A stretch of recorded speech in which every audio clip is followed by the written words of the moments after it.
আজি আমাৰ পৰম সৌভাগ্য, আজি আমাৰ পৰম সৌভাগ্য কাৰণ জগতৰ প্ৰতি লক্ষ্মণ নাৰায়ণক একেলগে অভিযোজন হয়। কি বিশ্বকৰ্মাৰ পৰম, কি পৰম কৰিণাময় জগত জননী উভয় চৰণত এদিনহীন নাৰদৰ শত সহস্ৰ কোটি প্ৰণাম প্ৰভু, শত সহস্ৰ প্ৰণাম।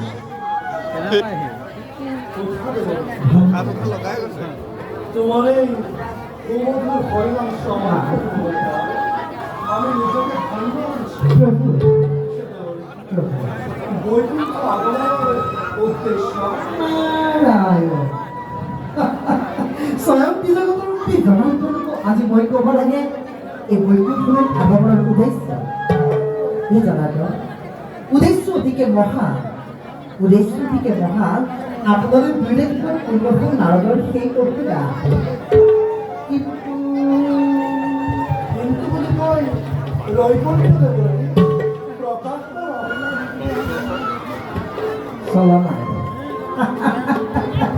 চলনাকাৰী নিশ্চয় চলনাত পাৰ্গত। এই কথা মই আগেই জানিব লাগিছিল, কিন্তু সেই জনাত এই সৃষ্টিত আদি অন্ত বুজিব পৰা শক্তিবোৰ একেবাৰেই অভাৱ।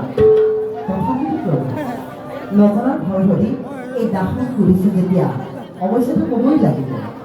সুৰক্ষা পাৰিব জানিব পাৰিছোঁ আপোনাৰ এই পাৰিষদ জয় আৰু বিজয়ে এই বৈকুণ্ঠধাম ত্যাগ কৰি মৰ্ত্যৰ অভিমুখে পৰিণত হোৱা, কিন্তু জানিব পাৰিলে ইয়াৰ কাৰণ জানিবা নাৰায়ণ সকলো জানিবা।